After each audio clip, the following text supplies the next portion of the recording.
Les dernières décennies ont démontré que le modèle aérien actuel, privé à but lucratif, ne répond pas aux besoins des régions du Québec et de leurs citoyens. Le modèle coopératif ayant fait ses preuves au Québec, la nouvelle coopérative de transport aérien régional propose une solution.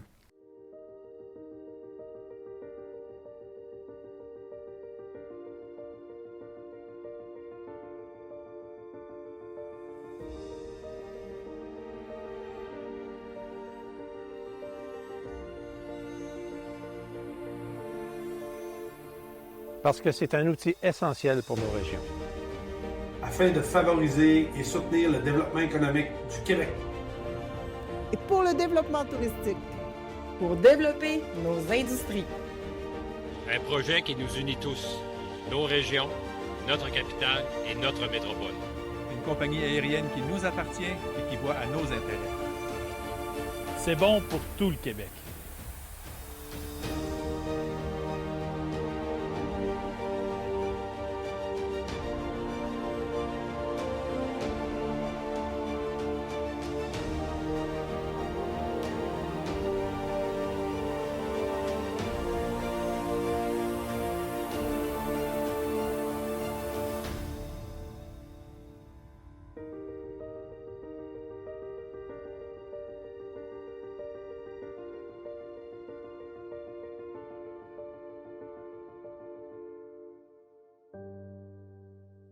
Ben, moi, Claude Blais, je demeure à Grande-Rivière. Hein, et depuis le 13 novembre dernier, là, je suis administrateur, membre du conseil d'administration et aussi délégué pour le Bas-Saint-Laurent, la Gaspésie et les îles de la Madeleine pour TREC, pour la coopérative TREC. Et ça, je tiens à le mentionner là, à titre bénévole.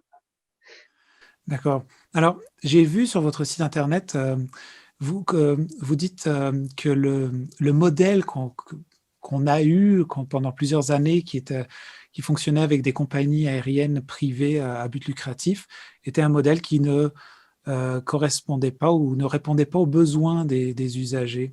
Est-ce que vous pourriez nous dire un petit peu plus et peut-être aussi, peut-être à un moment donné, nous faire un comparatif entre ce que vous proposez versus ce que proposait l'ancien modèle? Mais on l'a vu, hein, c'est pas moi qui le dis, là. Lorsqu'on voit les anciens modèles, soit que les billets sont extrêmement dispendieux pour voyager des régions aux grands centres ou des grands centres aux régions, là. Et bien souvent, ces modèles-là, ce sont des monopoles, hein. Comparativement au modèle coopératif, ce qu'on offre, nous chez Trek, c'est une coopérative. Une coopérative, ça appartient à ses membres. C'est à l'écoute de ses membres, puis ça répond aux besoins de ses membres. Hein. Et là, je vous dirais que toute la différence aussi, c'est que Trek, il n'y a pas d'actionnaire, il n'y aura pas de ristourne, il n'y aura pas le but, c'est d'être capable de gérer les sous pour s'administrer, mais ce n'est pas de faire des profits. Hein. C'est d'être vraiment desservir les régions et ses membres. C'est une grosse nuance. C'est ce qui peut faire en sorte, entre autres, pas seulement ça, mais entre autres, les tarifs que Trek offre pour des vols. Est-ce que c'est ce modèle qui existe déjà quelque part sur la planète? Moi, je ne le connais pas, ce modèle-là, dans l'aérien, monsieur. Peut-être que ça existe, mais moi, je ne le connais pas. Là. Quand je suis arrivé à TREC, au conseil d'administration, je pense que le modèle coopératif est super connu, puis le modèle coopératif, il fonctionne un peu partout.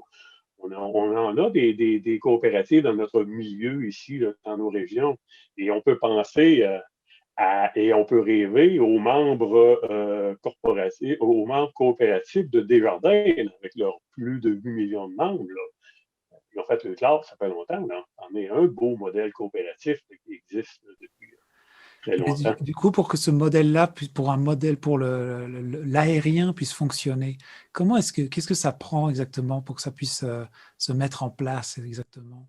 Mais moi, je pense qu'il faudra et on va travailler à changer les habitudes aériennes des consommateurs.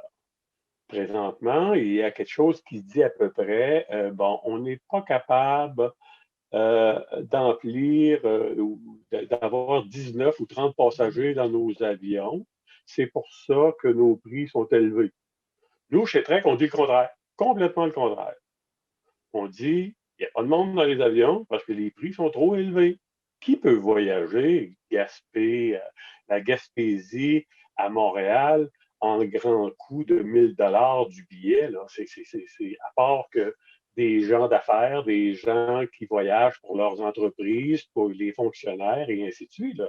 Une famille de 4 personnes vont voyager en auto. Là. Nous, ce qu'on veut, c'est prendre quelques années. C'est sûr que ça peut prendre quelques années, mais on veut revoir ou emmener les Québécois à changer leur façon de faire et à changer leur façon de voyager, puis on y croit. Mais alors, comme toute coopérative, ça prend des membres, c'est ça que je comprends. Ah, c'est certain. Donc, j'imagine qu'il faut un certain minimum. Là, j'entends que vous êtes en campagne justement pour accueillir, enfin pas accueillir, mais essayer d'avoir le plus de membres possible. Est-ce que ça vous prend un minimum pour fonctionner, pour démarrer? Non, moi, je vous dirais là, que la campagne, présentement, pour emmener les gens à adhérer est plus symbolique que d'autres choses. On ne financera pas Trek avec les cartes de membres de la coopérative. Par contre, on veut un membership fort. On veut une masse de membres. Parce que moi, je pense qu'il faut envoyer un signal clair que les gens des régions, les gens du Québec, croient au modèle Trek, croient au modèle coopératif et qu'ils veulent embarquer avec nous dans cette aventure-là. C'est un 10 hein? C'est 10 la carte de membre. C'est un 10 à vie. Et les membres vont bénéficier des tarifs préférentiels que Trek annonce présentement. Là. Mais je vous le dis, là, c'est vraiment... Puis on a eu des belles surprises. Hein? Ça fait 3 jours à peine qu'on est en campagne d'adhésion. Là. Oui. Et on a dépassé déjà les 5000 membres. Et on a des super de belles surprises parce que dernièrement, dernièrement, on vient de commencer la campagne d'adhésion. Exemple, le Cégep de Sept-Îles, sur la Côte-Nord, a décidé d'offrir une carte de membre Trek à tous ses employés. Et je trouvais ça assez formidable. Mais je vous dirais qu'encore plus formidable, hier, après des discussions avec le directeur général de Jim Export, chez nous, là, ici, là, dans la région, dans notre région, là, ben, le directeur général, M. Gino Cyr, m'a annoncé qu'il va offrir une carte de membre à tout son personnel et à tous les membres de Jim Export. C'est une belle initiative, cela, parce que ça cadre avec la mission de Jim Export, qui est de favoriser l'essor économique de la Gaspésie et des îles de la Madeleine. Et en plus, Jim Export, il fête son 25e anniversaire cette année d'existence, c'est pas rien. Là. C'est des belles nouvelles à tous les jours que les gens adhèrent, embarquent avec nous et veulent de ce modèle-là. On en a besoin. Hein. Ça fait tellement longtemps que... C'est quoi les prochaines... Comment vous voyez les étapes? C'est-à-dire que là, vous faites une campagne pour avoir des membres. Puis c'est quoi la suite de ça? Oh ben, je vous dirais que la campagne pour avoir des membres, là, ça fait partie du processus qui est en place depuis, je vous dirais, qui se met en place depuis 1 an et demi. Moi, je suis arrivé au premier conseil d'administration de la coopérative, mais même avant la coopérative, il y avait des gens qui travaillaient à l'élaboration de cette affaire-là, oui, c'est ça, cette business-là. Et je vous dirais que là, nous, même à l'intérieur de la COVID, on pense encore que les premiers avions Trek pourront être dans le ciel en juin 2021. C'est pas loin, ça, c'est demain. Okay? La vente des billets devrait démarrer en avril 2021. Moi, j'ai eu la chance ou le privilège là, d'avoir accès au plan d'affaires de Trek. Et je vois que c'est quelque chose de solide, là, mais vraiment solide comme plan d'affaires. Les avions, ce seront des Q400 de bombardier. Ce sont des 74 passagers. Et ces avions-là sont réservés. Là. C'est ça que j'avais demandé. Ça veut dire que vous avez déjà le matériel, entre guillemets, pour le plan. Oui, puis là, les ententes se signent au fur et à mesure. On négocie avec, en partenariat avec des gens pour faire la maintenance de nos avions. On va engager le personnel de bord. Tout ça, ça se fait là, au jour le jour. On avance, je vous dirais, à vitesse grand V pour donner des ailes au Québec le plus rapidement possible. Parce que c'est notre slogan. Hein? Trek va donner des ailes au Québec. Puis on a besoin des Québécois et des Québécoises avec nous autres qui nous supportent pour donner des ailes au Québec. Puis pour devenir membre, mais c'est facile. Là. Vous allez sur Trek, TREQ.ca, trek.ca. Et il y a tout simplement un onglet qui vous dit j'embarque, vous cliquez là-dessus, la procédure se fait, vous recevez, après avoir rempli vos coordonnées, payé votre 10 $, vous recevez un courriel de confirmation avec un mot de passe temporaire que vous pouvez changer. Et à partir de ce moment-là, vous avez votre carte de membre à vie. D'accord. Est-ce que c'est quelque chose qui est juste pour, je ne sais pas comment fonctionne vraiment là, au niveau légal pour les coopératives, mais les membres doivent être des résidents du Québec ou ça peut être plus large que ça? Les membres doivent être des résidents du Canada. Et même si on n'est pas membre, on va pouvoir voyager avec Trek. Mais pour pouvoir bénéficier de la grille de tarifs préférentiels, il faut être membre. Sans ça, ce sera un coût un peu plus élevé pour les gens. Parce qu'on comprend bien qu'il y a beaucoup de touristes qui vont vouloir utiliser ce transport-là à ce coût-là pour venir nous visiter. Hein. Il y a 20 millions de touristes qui rentrent là, par année à Montréal, puis on n'a pas rien pour les ramener en région, ou presque pas. Là. En tout cas, ça a l'air vraiment intéressant. Puis ça a l'air, on dirait que ce que vous dites, que les gens ont l'air déjà d'embarquer assez rapidement. Ce qu'on comprend vis-à-vis de toute façon de la situation, là, comme vous dites, qui est présente là depuis quelques années. Est-ce que vous avez eu écho un peu de... Moi, je connais surtout la compagnie Air Canada avec qui, très occasionnellement, j'ai pu faire Montréal-Gaspé. Est-ce que vous avez eu des échos de ces compagnies-là qui vous encouragent ou pas à continuer à aller de l'avant? Oh, ben c'est certain que moi, je n'ai pas eu ce genre de discussion-là. Personnellement, c'est sûr qu'il y a des discussions, puis il faut comprendre que Trek ne veut pas être le compétiteur, veut être complémentaire, offrir une offre pour les gens des régions, pour un peu partout dans le Québec, mais on ne veut pas être un compétiteur, c'est pas le but. Mais par contre, on a le droit de se questionner depuis plusieurs années. Là. Pourquoi un billet d'avion? Pourquoi un billet d'avion Thunder Bay, Toronto, qui est à peu près la même distance que Montréal, les îles de la Madeleine? Pourquoi le billet Thunder Bay, Toronto, aujourd'hui, là, quand on aura fini l'entrevue, vous pouvez le googler et aller faire la démarche, là. Porter, Airline, WestJet et même Air Canada l'offrent entre 280 et 360 $ en Ontario. Pourquoi ce genre de tarif-là dans d'autres provinces, puis pourquoi au Québec, on ne pourrait pas avoir ces tarifs-là? Nous, on va offrir en haute saison, on va offrir les îles de la Madeleine à l'aéroport de Montréal. Puis l'aéroport de Montréal, ça va être Pierre-Éliott-Trudeau, ce ne sera pas Saint-Hubert. On va l'offrir pour 425 $, taxes incluses, aller-retour. Vous avez déjà une grille tarifaire, un peu à ce que je comprends. Ah oui, la grille tarifaire est tout établie. Notre grille tarifaire est établie entre courte distance, moyenne distance, longue distance. et avec basse saison, haute saison. Et en haute saison, là, en plein dans le pic de l'été, là, mais 425 les îles de la Madeleine, Montréal, c'est assez attrayant. Oui, intéressant, oui. Puis encore là, ben, on n'invente pas la roue, là. On ne réinvente pas la roue. Là. C'est tout simplement parce qu'avec ce modèle d'avion-là, on est capable d'embarquer, d'avoir 74 passagers, puis on n'est pas là pour faire des bénéfices, on est là pour être à l'écoute puis aux besoins de la population, des membres de la coopérative.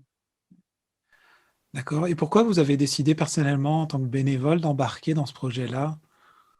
C'est une excellente question, parce que les gens qui me connaissent dans mon milieu savent que je m'implique communautairement depuis plusieurs années, là, mais que je choisis quand même mes projets. Et je vous dirais que celui-là est venu me chercher justement parce que c'est un modèle coopératif. Puis parce que je suis de ceux qui ont eu à souffrir du fait qu'on n'est pas desservi comme on a le droit, comme on serait en droit de s'attendre d'être desservi dans l'aérien, dans notre région. Et après avoir vu le plan d'affaires, après avoir posé plusieurs questions, avoir vu le sérieux, mais le grand sérieux du projet, bien, j'ai décidé de m'investir dans ce projet-là, là, à titre bénévole. Donc, ça veut dire que ça va fonctionner avec un conseil d'administration, c'est ça?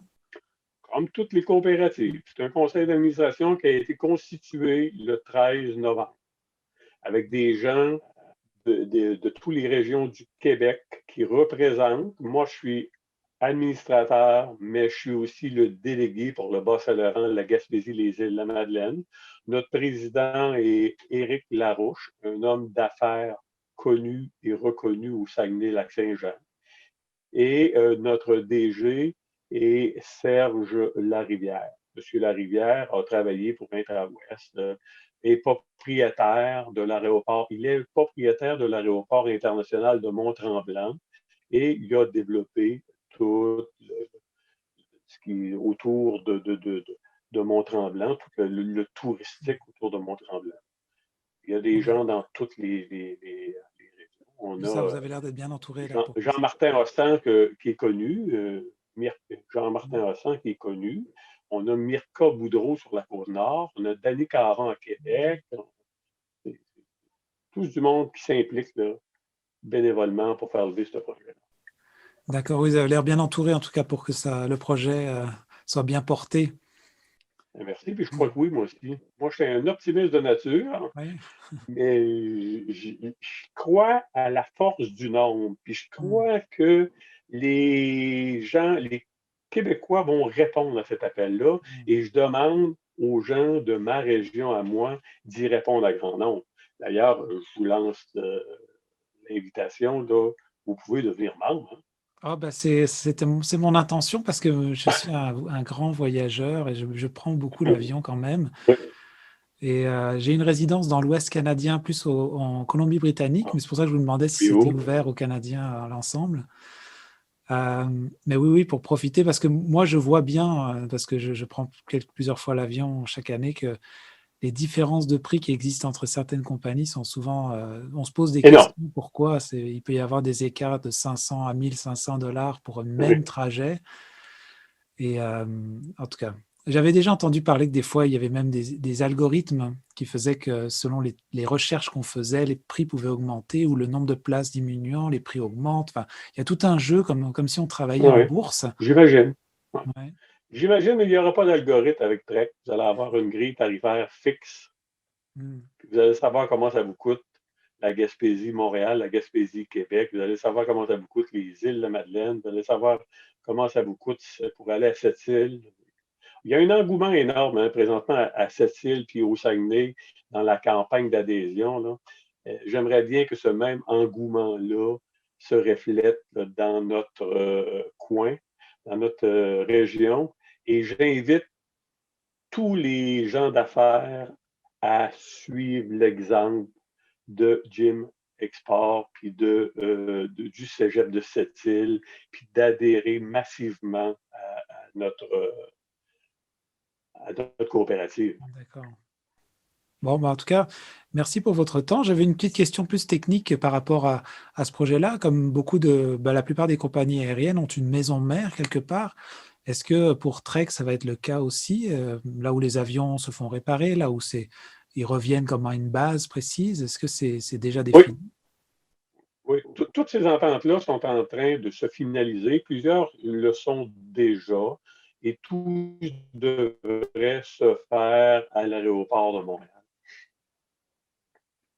avec des hangars à cet endroit-là. À l'aéroport de quoi, pardon? De Montréal. Ah, d'accord. Pierre-Éliott Trudeau. Ouais. D'accord. Merci beaucoup, M. Blais, pour votre temps. Ça fait plaisir. Et puis, on encourage les gens à nouveau pour aller visiter votre site. On va l'afficher en bas et puis pour qu'ils puissent aller consulter la grille, mais aussi devenir membre et avoir plus d'infos.